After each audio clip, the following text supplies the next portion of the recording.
تو وہ قرآن وہ کتاب ہے جو ضمیر کو جھنجھوڑتی ہے، ہمارے دل کی آواز ہے، ہمارے دل و دماغ کو روشن کرتی ہے۔ حضرت مولانا عبد المجید صاحب دریابادی رحمۃ اللہ علیہ، ایک زمانہ ان پر گزرا ہے کہ وہ کمیونسٹ سے ہو گئے تھے، انکار کرتے تھے سب پورے دین کا۔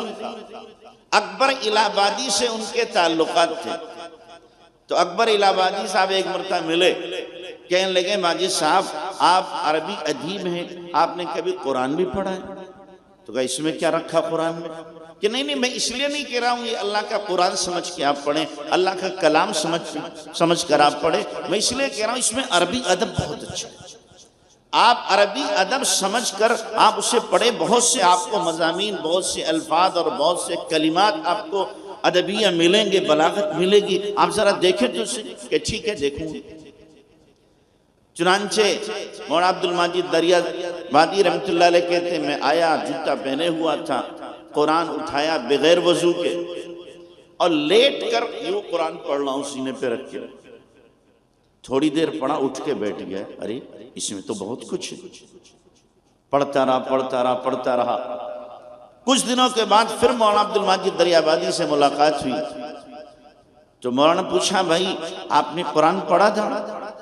اکبر الہ آبادی نے پوچھا آپ نے قرآن پڑھا تھا؟ ہاں جی پڑھا تھا، کچھ ملا کیا؟ ہاں اس میں تو بہت ادب ہے، اس جیسا ادب تو کسی کتاب میں نہیں دیکھا۔ فرمایا ابھی آپ کے کم سمجھ میں آیا ہے، کہ پھر اگر وضو کر کے پڑھو گے پاک ہو کر تو اور سمجھ میں آئے گا۔ کہتے اب میں نے وضو کر کے پاک ہو کر جو پڑھنا شروع کیا اور قرآن کے مضامین جو میرے اوپر کھلے، اور پھر وہ دن آیا کہ اللہ تبارک و تعالیٰ نے ان کی زندگی کو پلٹا، قرآن کا جو منکر تھا وہی شخص ہے قرآن کی تفسیر لکھنے والا بنا، تفسیر ماجدی آج ان کی پائی جاتی ہے۔ یہ قرآن ہے جو زندگیوں کو بدل دیتا ہے، دماغ کو روشن کر دیتا ہے، قلب و جگر کے اندر تبدیلی آ جاتی ہے۔ تو اس لیے ہم قرآن کو سمجھنے کی کوشش کریں کہ اللہ کا کلام کتنا عظیم الشان کلام ہے، اللہ نے کیسی ہمیں کتاب دی ہے، اور ہم کیسے غفلت کا شکار ہو چکے ہیں اس قرآن کے سلسلے میں، اور جو اس کے حقوق بنتے ہیں ان کے حقوق سے ہم کس قدر لاپرواہی برت رہے ہیں، کیسی لاپرواہی ہماری ہے قرآن کے سلسلے۔ قرآن وہ کتاب تھی، عبداللہ بن مقفع کا آپ نے واقعہ سنا ہوگا، یہ بہت بڑا ادیب گزرا ہے عربی کا، بہت بڑا ادیب۔ اس کو لوگوں نے بانس پہ چڑھا دیا، کہ لوگوں نے کہا کہ آپ اس قابل ہیں کہ قرآن جیسا کلام بنا سکتے ہیں۔ یہ مجوسی تھا، بہت لوگوں نے تعریف کی، جب کسی کی کوئی زیادہ تعریف کرے تو سمجھتا شاید میں کچھ ہوں، تبھی تو لوگ تعریف کر رہے ہیں، پھول کے کپا ہو جاتا ہے۔ اس نے بھی سمجھا کہ میں کچھ ہوں، اتنی ساری لوگ تعریف کر رہے ہیں، سبھی بے وقوف تھوڑی ہیں۔ تو کہا آپ قرآن جیسا کلام بنا سکتے ہو؟ اس نے کہا ٹھیک ہے مجھے 1 سال کی مہلت دو، سارا لکھنے پڑھنے کا سامان میرے کمرے میں رکھو، اور سال بھر کا راشن اور خرچہ میرے بچوں کا آپ اپنے ذمہ لو، وقت پر کھانا پہنچاؤ گے، وقت پر سارا سامان میرے لیے مہیا کرو گے؟ سب نے کہا بہت اچھا۔ اب یہ لکھنے بیٹھا، لکھتا ایک مضمون، پھر قرآن سے ملاتا، ٹیلی کرتا، پھاڑ کے پھینک دیتا، پھر مضمون لکھتا، پھر قرآن سے ملاتا، پھاڑ کے پھینک دیتا، پورا سال اسی طریقے سے لکھتا رہا، پھاڑتا رہا، لکھتا رہا، پھاڑتا رہا۔ ادیب تھا، سمجھتا تھا کہ یہ کلام اور ادھر قرآن، دونوں میں کوئی توازن ہی نہیں، کوئی مقابلہ ہی نہیں۔ آخرکار جب سال پورا ہونے کو آیا تو اپنی اسی دماغی تمام قوتوں کو جمع کر کے اور صلاحیتوں کو اکٹھا کر کے ایک مضمون بہت ہی باریک بینی کے ساتھ لکھا، پھر قرآن سے ملایا، کہنے لگا ہاں یہ لگ رہا ہے قرآن جیسا ہے، لے کے چلا، صبح کے وقت میں نکلا ہوا جا رہا ہے، جا رہا تھا، اسی اثنا میں صبح کے وقت میں اس زمانے میں گھروں سے قرآن پڑھنے کی آوازیں آتی تھی، ایک بچی جھروکے میں بیٹھی ہوئی قرآن پڑھ رہی ہے، اور اس کی زبان پر یہ آیت آئی وَقِيلَ يَا أَرْضُ ابْلَعِي مَاءَكِ وَيَا سَمَاءُ أَقْلِعِي وَغِيضَ الْمَاءُ وَقُضِيَ الْأَمْرُ وَاسْتَوَتْ عَلَى الْجُودِيِّ وَقِيلَ بُعْدًا لِلْقَوْمِ الظَّالِمِينَ۔ عبداللہ بن مقفع نے یہ آیت جیسی سنی ٹھٹک گیا، اس کے پیر اسی جگہ پہ بالکل جام ہو گئے۔ وہ جو مضمون ہاتھ میں پکڑا ہوا تھا اس نے یوں لیا، پھاڑا اور پھاڑ کے زمین پہ پھینک دیا کہ قرآن کی اس ایک آیت نے میرے سارے مضمون کو کھا لیا، سب کو ختم کر دیا۔ سمجھنے والوں نے سمجھا ہے اور جنہوں نے غور کیا ہے اللہ تبارک و تعالیٰ نے ان کے لیے ہدایت کا سامان اس کے اندر مہیا کیا ہے۔ ہم بھی سوچیں، ہم اس کا ترجمہ پڑھیں، تفاسیر علماء نے لکھی ہیں، ان تفاسیر کا مطالعہ کریں اور اپنے دل کو روشن کریں۔ حضرت مولانا الیاس صاحب رحمۃ اللہ علیہ فرمایا کرتے تھے تہجد کے وقت میں صبح صادق سے پہلے قرآن دیکھ کر پڑھنے میں جو میں نے روحانیت اور نورانیت دیکھی ہے وہ کسی بھی عمل میں نہیں دیکھی۔ اور ایک بات عجیب فرماتے تھے کہ جب بھی قرآن پڑھو، چاہے ایک پارہ پڑھو، آدھا پارہ پڑھو، پاؤں پارہ پڑھو، جب بھی قرآن پڑھو، جب بند کرو تو اللہ سے کہو اے اللہ تو نے ہر بندے کی ہدایت قرآن میں رکھی ہے، اے اللہ میرے حصے کی ہدایت مجھے دے دے، میرے حصے کی ہدایت مجھے دے دے۔ ہم کیا کرتے ہیں جب قرآن مکمل ہوتا ہے تب دعا کرتے ہیں، مکمل ہونے پر بھی دعا کرو، لیکن جب بھی قرآن پڑھو، قرآن پڑھنے کے بعد 1 منٹ کے لیے اللہ سے دعا مانگ لو، اے اللہ ہر بندے کی ہدایت رکھی، لاکھوں کروڑوں بندوں کو تو نے ہدایت دی ہے، مولا میرے حصے کی ہدایت مجھے مل جائے، میرا دل بھی روشن ہو جائے، میرا ضمیر بھی روشن ہو جائے، میرے وجود میں بھی قرآن آ جائے، اے اللہ مجھے اس کی توفیق دے دے۔ جب روزانہ مانگے گا، ہر بار مانگے گا، قرآن کو سامنے رکھ کر کے مانگے گا، کوئی دن تو آئے گا قبولیت کا، کوئی وقت تو آئے گا ایسا کہ اللہ ہماری صدا کو سنے گا اور ہمارا انشاءاللہ بیڑا پار ہو جائے گا۔ تو اس لیے ہم بھی قرآن والے بنے اور اپنی نسل کو قرآن سے آشنا کریں، اپنی نسل کو قرآن سے آشنا کریں۔ ہمارے بچوں میں کوئی ایسا نہ ہو جو قرآن پڑھا ہوا نہ ہو، قرآن پڑھا ہوا ہو، حلال و حرام کی تمیز رکھتا ہو، جائز ناجائز کا اسے پتا ہو، اللہ کے نبی کی سنتوں کا پتا ہو، بدعات کو بھی جانتا ہو، یہ سنت ہے، یہ بدعت ہے، یہ حق ہے، یہ باطل ہے، یہ جائز ہے، یہ ناجائز ہے، یہ حرام ہے، یہ حلال ہے، اس کو پتا ہو۔ آج ماں باپ اپنی ذمہ داری کو نہیں سمجھتے، ماں باپ یہ سمجھتا ہے اچھا کھلا دو بیٹے کو، اچھا پہنا دو بیٹے کو، اور اسی طریقے سے اس کی صحت بنا دو۔ ہاں یہ بھی ضروری ہے، لیکن اس سے زیادہ ضروری ہے کہ ہم اپنی اولاد کو وہ تعلیم دیں جس سے دنیا میں بھی وہ روشن ہو، دنیا میں بھی نیک نامی کا سبب بنے اور آخرت میں بھی ہمارے لیے کامیابی کا ذریعہ بنے۔ اس زیور تعلیم سے آراستہ کرنا ہر ماں باپ کی ذمہ داری میں داخل ہے۔ جس طریقے سے ظاہری ہم اپنے بچوں کو بناتے ہیں، سنوارتے ہیں، خوبصورت دیکھنا چاہتے ہیں، صحت مند دیکھنا چاہتے ہیں، باطنی اعتبار سے بھی تو صحت مند دیکھیں کہ میرے بچے باطنی اعتبار سے، ایمانی اعتبار سے، روحانی اعتبار سے، نبی صلی اللہ علیہ وسلم کے دین کے اعتبار سے کس قدر مضبوط ہیں اور کتنے کمزور ہیں۔ یہ ہم میں سے کون دیکھتا ہے؟ تو یہ ذمہ داری کے اندر داخل ہے۔ منع نہیں ہے کہ آپ دنیاوی تعلیم نہ دیں، جو چاہیں دیں ٹھیک ہے، لیکن آپ اپنے بچوں کو پہلے بنیادی دینی تعلیم دیں اور ایسی تعلیم دیں کسی محاذ پہ جا کر کے اور کسی کفر و ارتداد کی آندھی میں جا کر کے اپنے ایمان کا سودا نہ کر سکیں۔ ہر حال میں ان کا ایمان کیا رہے؟ مضبوط رہے، ٹھوس رہے۔ یہ باطل کو للکارنے والے تو ہوں، باطل کو قبول کرنے والے نہ ہو، باطل کی آنکھوں میں آنکھیں ڈال کر بات کرنے والے تو ہوں لیکن باطل سے سمجھوتا کرنے والے نہ ہوں۔ یہ باپ کی ذمہ داری میں داخل ہے۔ لیکن کتنے باپ ایسے ہیں، کتنی مائیں ایسی ہیں جو اپنی اولاد کی ایسی تربیت کرتی ہیں، اپنی اولاد کو اس اعتبار سے لے کر کے چلتی ہیں۔ ماں گود میں بچہ ہوتا ہے، اس وقت اگر چاہے تو بہت کچھ سکھا سکتی ہے، بہت کچھ سمجھا سکتی ہے، ذہنی تربیت کر سکتی ہے۔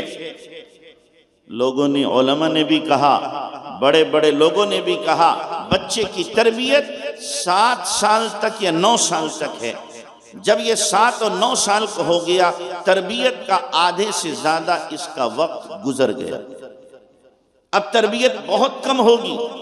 اور اگر بالغ ہو گیا، دیندار ہے بالغ ہو کر کے، تو یاد رکھیں آپ کا دوست ہے، اور اگر بے دین ہے تو کسی دشمن کو تلاش کرنے کی ضرورت نہیں، آپ کی اولاد ہی آپ کی دشمن بن جائے گی۔ مکان بنا کر کے دے دو، فلاں چیز بنا کر کے دے دو، فلاں چیز بنا کر بینک بیلنس چھوڑ دو، 1 روپیہ آپ بینک بیلنس نہ چھوڑو، کوئی مکان بنا کے نہ دو۔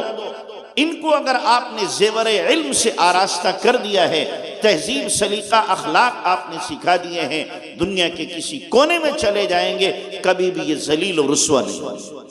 مقدر کی روزی اللہ تبارک و تعالیٰ ان کے قدموں میں ڈال کر رہے گا، کہیں نہیں جا سکتی۔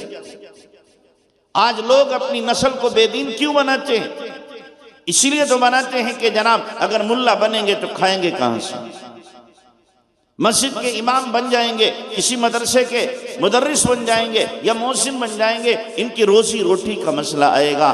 یہ ہماری بد یقینی ہے، یاد رکھنا۔ ضعف ایمان ہمارے اندر پایا جاتا ہے۔ کیا ہم نے وہ حدیث نہیں سنی کہ اللہ کے نبی جناب رسول اللہ صلی اللہ علیہ وسلم نے فرمایا جب بچہ ماں کے پیٹ میں ہوتا ہے اسی وقت اس کی روزی کو لکھ دیا جاتا ہے، اس کی عمر کو لکھ دیا جاتا ہے، شقی یا سعید ہے اس کو لکھ دیا جاتا ہے۔ پھر ہم کیوں پریشان ہیں؟ ہم کیوں پریشان ہیں؟ ہماری ذمہ داری دیندار بنانے کی ہے، ہماری ذمہ داری اولاد کو ایمان و اعمال سے آراستہ کرنے کی ہے۔ روزی کما کر دینا، مکان بنا کر دینا، یہ باپ کی ذمہ داری میں داخل نہیں ہے۔ ہم نے اپنے سر پر یہ ضرور لے لیا ہے کہ ہم مکان اچھا سا اپنی اولاد کے لیے بنا دیں، میرے بچوں کی زندگی اچھی گزرے۔ ارے بچوں کی زندگی اچھی گزرے، دنیا کے اندر 60 سال کی اور آخرت کی لازوال زندگی اس کی فکر نہیں ہے، وہ بھی تو اچھی گزرے۔ ہر باپ یہ سوچتا ہے، ہر ماں یہ سوچتی ہے میرے بعد میری اولاد کا کیا ہوگا۔ یہ بھی تو سوچو مرنے کے بعد میری اولاد کا کیا ہوگا، جب یہ مرے گی تو قبر میں اس کا کیا ہوگا، حشر میں اس کا کیا ہوگا، پل صراط پر اس کا کیا بنے گا، یہ بھی تو سوچا جائے۔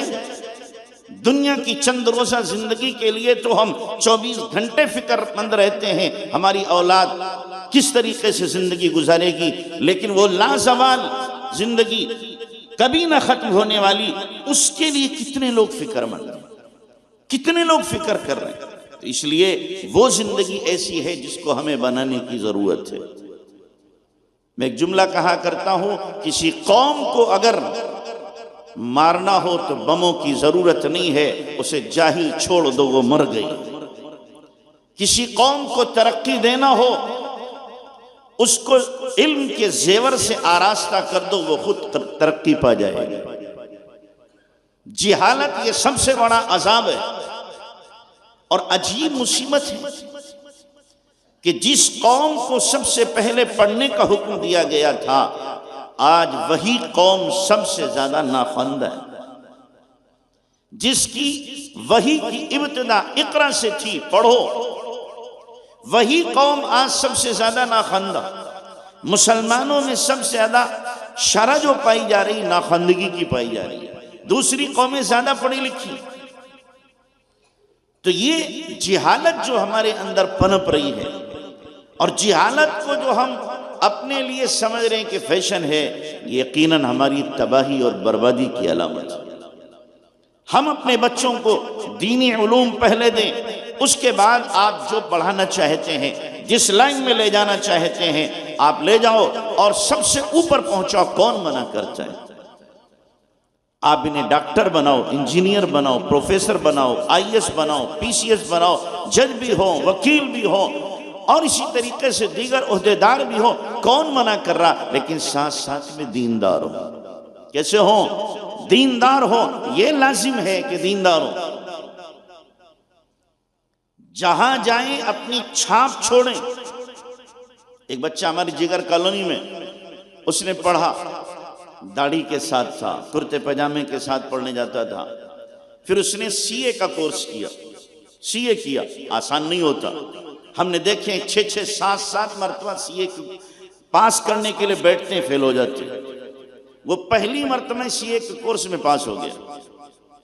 خاندان والے کہتے تھے کہ دیکھ کہیں ایسا نہ ہو تیرے اوپر افغانی ہونے، کشمیری ہونے الزام لگا کر جیل میں نہ ڈال دیں، چونکہ وہ سرخ سفید تھا، ابھی ہے، اور کرتا پاجامے میں رہتا تھا۔